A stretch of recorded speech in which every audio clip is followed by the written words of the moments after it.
راهي منقيه مبدئيا، يعني كنت نحيت لها كامل هذاك واش كاين فيها ولا ما حبيتش نوريه لكم. دخلت لكم قباله في هذه المرحله. بالنسبه للتكرات تاع الدواره راني دايرتها لكم بالتفصيل الممل كيفاش نديروها بالماء السخون. هذيك الطريقه يعني فيها استيس ولا فيها عفسه صغيره، لو كان تغلطوا فيها الدواره تاعكم ما تتكررش. تحكموا الماء تحطوه فوق النار تخلوه يغلي غليان، بعد ما يغلي تقدروا هو فوق النار تنقصوا النار تاعكم تخلوها هادئه، تقدروا تبعدوا هذاك الماء من فوق النار. تحكموا الدواره تاعكم يعني تقطعوها مرصوات مرصوات. علاش هكذا؟ باش ما تغلبكمش. تحكموا هذاك المرصو تاع الدواره دخلوه داخل الماء، هذاك الماء اللي يغلي تحسبوا 1 2 3 تخرجوها مباشره وتبداو تكرطوا فيها. راح تتكرط لكم كيما هكذا ولا خير. لكن اذا يعني حكمتوا هذاك المرصو تاع الدواره تاعكم ودخلتوه داخل الماء وحسيتوا بلي هذاك المرصو تاع الدواره كي شغل يبس، تحسوا كي شغل بدا يدخلوا الطياب، كي شغل بدا في هذيك المرحله الاولى نتاع الطهي، التمات هذيك القشره في حياتها ما راحش تتنحى، راح تلصق وما راحش تتنحى. يعني هذه هي لاستيس نتاع الماء السخون فقط. دخليها بضع ثواني تخرجي هذاك المرصو تاع الدواره وتبداي تكرطي فيه. راح نخلي لكم رابط هذاك الفيديو في صندوق الوصف اذا حبيتوا تشوفوه. وبالنسبه لهذه الدواره راكم تشوفوا فيها يعني ما قطعتها مرصوات ما والو، راهي مازالت هكذا قطعه واحده كما راكم تشوفوا فيها. دركا هي تقشرت هكذا وحدها كما راكم تشوفوا. ما على باليش اسكو يعني هذه الدواره تاع خروف صغير سي بوغ سا اللي تنحت لها القشره وحدها. ما على باليش اسكو كي درت لها الملح. انا واش درت؟ يعني حكمت هذا الماء وشنويت، قلت ندير لها الملح ونزيد ندير لها القارص ونبدا نقي فيها بعد ما شلتها. يعني في الاول كامل كي جابها لي مولا بيتي حكمت الماء درت فيه كميه من الملح وحطيتها لداخل ورحت للفريجيدير باش نجيب القارص. من عاود رجعت ليها حبيت نجبدها من هذاك الماء والملح، يعني الملح ما درتش كميه كبيره، واحد المغرف كبيره ونص. بديت يعني نحيلها هكذا في القشره وحدها وحدها. دوك الله يعلم ما على باليش اسكو الدواره هذه تاع خروف صغير سي بوغ اللي تنقى تمتم ولا من هذاك الملح. ما على باليش من الملح ولا حاجه واحده اخرى، الله يعلم. المهم يعني هاد لاستيس تاع الملح راح نزيد نعاودها لما نشري دواره واحده اخرى ونشوف اسكو بها الملح ولا حاجه واحده اخرى. وبالنسبه للطريقه تاع التكرات تاع الماء السخون سهله اسهل ما يكون. لما نزيد ندير لكم فيديو واحد اخر نوريكم مرصو صغير كيفاش تنحيوه. هذا يعني اذا ما قدرتوش تشوفوا هذاك الفيديو، ولو انه راح نخليه لكم في صندوق الوصف. اللي ما يعرف صندوق الوصف اضغطي فقط على العنوان يظهر لك صندوق الوصف، تزيد تخرج لك كلمه المزيد، زيدي اضغطي على كلمه المزيد يخرج لك صندوق الوصف واش فيه روابط او مقادير راح تلقيهم كامل داخل هذاك الصندوق. هنا شوفوا الدواره تاعي كيفاش شللتها. يعني في الاول قلت لكم درت لها الماء وزدت درت لها كذلك القرص في الاخير كامل لما كنت نشلل فيها. هذه هي النتيجه اللي تحصلت عليها، يعني خرجت تشعل شعل. دوك نوريكم كيفاش خرجت لي من برا ونزيد نوريها لكم من الداخل كذلك.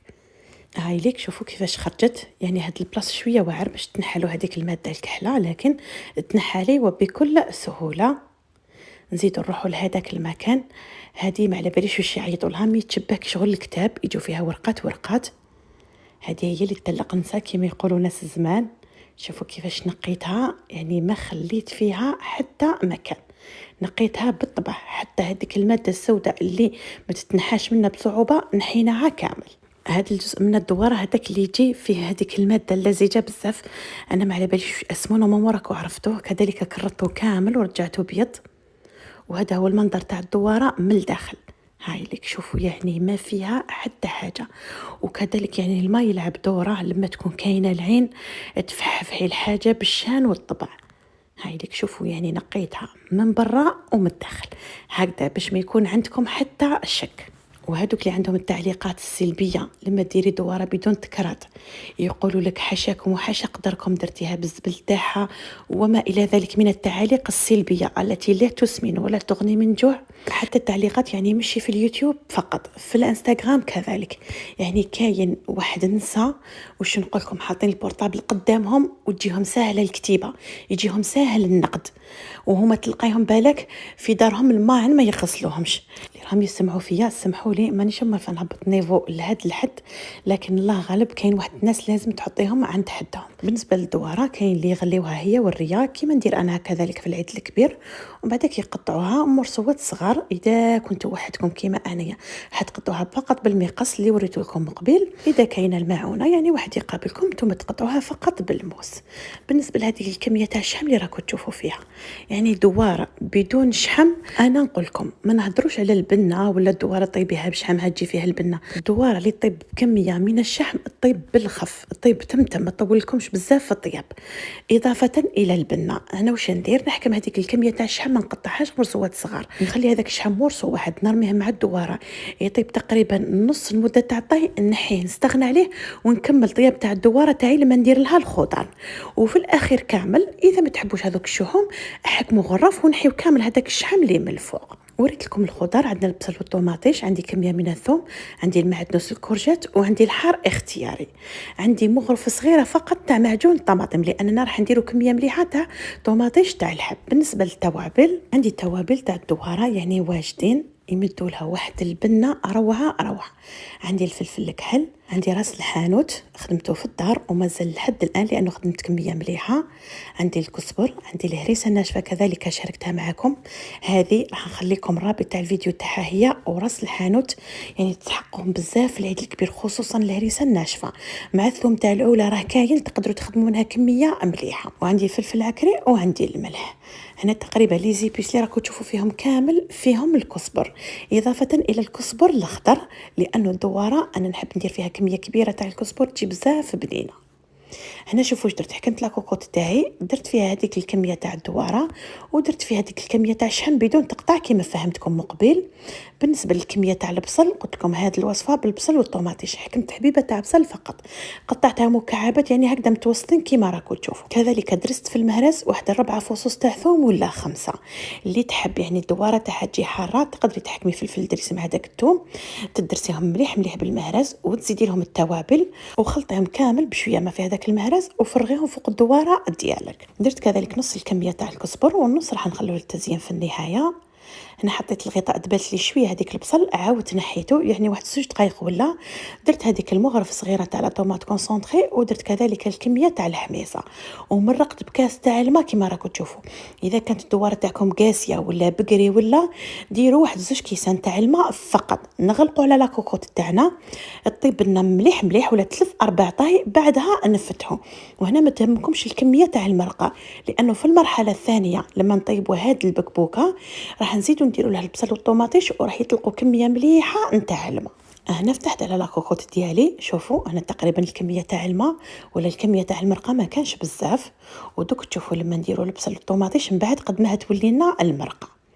هنا كذلك كملت واحد 2 حبات تاع بصل قطعتهم جوانح كما راكم تشوفوا.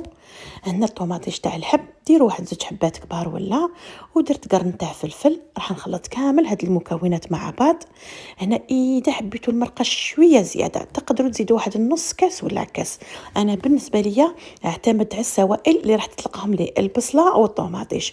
ودرت كذلك الكميه تاع الكورجات تحطوها من الفوق فقط باش من بعد كي تنحيوها هكذا باش تدريسيو بها الصحن تاعكم راح تلقاوها من الفوق بلا ما تتكسر لكم. انا شوفوا المرقه اللي تشكلت لي يعني واحد المرقه بنينه ثقيله، واش نقول لكم اللي مش موالفين يطيبوا الكرشه تاعهم ولا البكبوكه بهذه الطريقه نتاع البصل والطوماطيش جربوها بهذه الطريقه ونفس التوابل ورجعوا لي بالخبر. بالنسبه للتوابل تاع الشطيطحه تاع البوزلوف تاع انا كامل نشريهم عند بائع التوابل امين، راح نحاول نخلي لكم ارقام الهاتف والرابط تاع الصفحه ديالو في صندوق الوصف. وشوفوا الدواره تاعي كيفاش جات، راهي تبان نورمالمون معسله كيما حنا نقولوا. دوك نزيد نزينها بهذيك الكورجات، نكتر لها الكزبر من الفوق يعني كميه مليحه هو اللي يعطي لها البنه، نعصر لها عصره تاع قارص واستمتعوا بالبنه. ان شاء الله الوصفه تكون عجبتكم ونالت رضاكم وما نكونش كثرت عليكم بزاف، يعني انا الله غالب نحب واش عندي واش يعني نعرف كامل نحطه في الفيديو. نقول بالك كاينه مبتدئه ما تعرفش، بالك واحده ما تعرفش هذه الفكره تسمعها من عندي، مرات كذلك تكتبوا لي تعليق ولا تمدوا لي فكره جديده وهكذا نعاونوا بعضنا بالحاجات تاع الخير كما يقولوا. وصلنا نهايه الفيديو وفي الاخير ما عليا الا نقول لكم السلام عليكم ورحمه الله تعالى وبركاته.